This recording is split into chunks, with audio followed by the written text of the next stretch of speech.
Campus closed, but daycare open. The different scenarios have parents split when it comes to remote learning. It kind of turned out better than expected. I'm the primary caregiver for him, so it's challenging. Sita Manny is working full-time at home in Bellevue with son Richie by her side. I need to babysit him because it's too much to ask for a 6-year-old to sit in front of a computer for 3 hours straight. Danielle King is also working full-time at home in Renton, but her 7-year-old Dante goes to daycare. They have their laptops with them and are able to learn there. If daycares can be open, why can't schools be open? Recently, State Superintendent Chris Raddall provided this as his reason why. You were talking about 16, 18, 20 kids per classroom. That is not your typical daycare facility by any stretch. It's a sentiment Linda Tepper echoes. I think the issue is also be able to get the necessary equipment, hand sanitizer, gloves, being able to do those temp checks. I think it's really difficult from a school perspective to be able to facilitate it. She says she is able to facilitate it here at Country Village Day School on Mercer Island. They've worked quickly to change their business model.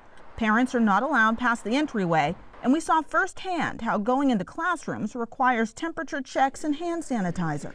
Kids bring masks, and there's a remote learning room, but not everyone's able to do this. How has this pandemic impacted childcare providers when it comes to places that are actually looking at possibly closing their doors? Most of the providers we talk to are operating at less than 50% capacity. And just to put a finer point on it, many providers were barely able to operate financially with a full capacity. Deanne Puffert with Childcare Aware of Washington says at the end of last year, there were 5,434 licensed childcare providers in the state. As of August 31st, at least 958 programs closed. Those places had the combined capacity to serve 43,145 children.